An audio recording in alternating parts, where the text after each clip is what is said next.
clear delineation between the top three and the rest. I'm not going to discredit anybody for picking Josh Allen over Lamar. I'm a Lamar guy over Allen. I hate that Mark Andrews didn't allow for us to get full completion in that game. I hate that there's been times and big moments where Lamar's been let down by teammates. He won't go out and admit that. He's a baller. He's a gamer. He takes accountability. I'm sure there's things he could have tightened up. But again, Phil, it just sucks that we didn't get the duel to be between the guys. It kind of was out of his hands. We jumped on YouTube about 15 minutes after that AFC divisional game between the Ravens and Bills ended, and we said, the history books will not remember that Lamar played good tonight. Yeah. That's what sucks. The history books will remember Lamar Jackson coming up short, even though it was a team loss more so than a quarterback loss. Yeah, and they all count the same. So now his playoff record falls to 3-5, and the questions about the Ravens and Lamar being good when the clock ticks postseason, they persist, and that's what happens when you are a major superstar at the most pivotal position in all of team sports. There's going to be a lot of scrutiny. And it's going to come with criticism. It could come with praise as well. Lamar deserves a heap of both. But one thing I've realized, and something that has shifted in a major way today versus where we were just 2 years ago, is the level of respect and cohesiveness the Ravens franchise has with their franchise quarterback, Lamar Jackson. Do you remember 2 years ago when the league meetings open and the owners' meetings were going on and John Harbaugh was just about to go up to the podium? This is 2023, as we are actively in the middle of the league owners' meetings right now. Somebody tweeted a little something. Not just somebody. The quarterback who was in negotiations with the Ravens at the time, Lamar Jackson, tweeted out a trade request right before Harbaugh got to speak to media, and it was a bleep show, him trying to answer for all of the uncertainty over whether or not they would be retaining Lamar's services. Now, that was one of the longest drawn-out negotiations that we've seen between quarterback and team, especially between a quarterback of Lamar's stature at that time. This year, just 2 years later, after all of that mix-up, all the volatility, the franchise tag, all that whatnot, John Harbaugh getting out ahead of the next extension for Lamar Jackson, and he's putting his mouth where the Ravens' money will certainly be going very soon. Is it hard to put a value on one, Lamar? Yeah, the value is the top. When Lamar gets paid, he's going to be the highest paid player in football. Josh Allen is currently the highest paid player in football history. 6 years, $330 million. He broke a record with $250 million guaranteed as well. They just signed that contract like literally about 3 weeks ago. So he's number one. And Lamar needs to pretty much be extended before next offseason, so it likely is going to happen maybe even before we kick things off this year. And Harbaugh is saying, no. Don't want to get anything mixed up here. That dude, he's getting paid. Not only is he getting paid, he's getting paid top of the market because he deserves it. And number one, I'll say I'm glad. It has taken 28 years of Lamar Jackson's life. But finally, he's being properly evaluated, properly considered, and hopefully, once it does officially happen, properly compensated for what he is, which is the single greatest dual-threat quarterback in the history of the National Football League. But that's not all. I do believe that the Boynton Beach alum and the man who was once on our ESPN Top 63 football list that we do every year, he played his high school ball right here in Palm Beach County, the man who has won a Heisman and 2 MVPs in the league and has yet to have the postseason success, but we know he has it in him at the very least to put you in that position year after year.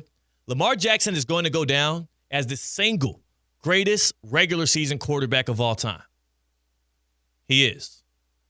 And I don't say that I don't say that disparagingly about what he has been in the postseason, which he would even admit is not up to par with what he would like to be, and especially in the win-loss column, 3-5 all time. He's had more turnovers than he would have liked. He has not come up big in certain moments here and there.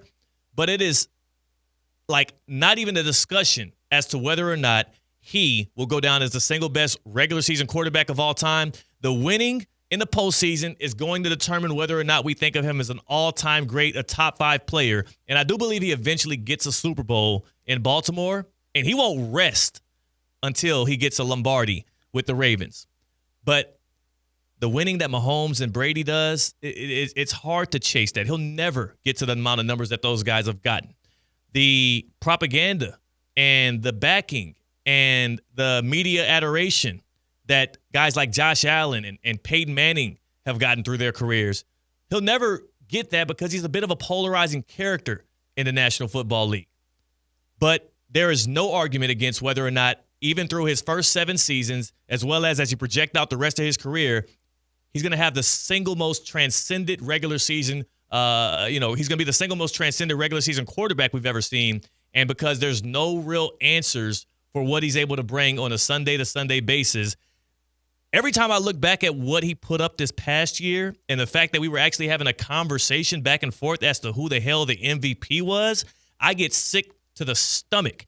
The dude had 41 passing touchdowns, just 4 interceptions. And if you go back and look at all those interceptions, like I think all 4 of them were clearly because of either bounced off a guy's fingertips, somebody ran a wrong route one time. Like it was clearly not on Lamar Jackson. He was very careful with the football this year. He also became the first quarterback to ever pass for 4,000 yards and rush for another 900.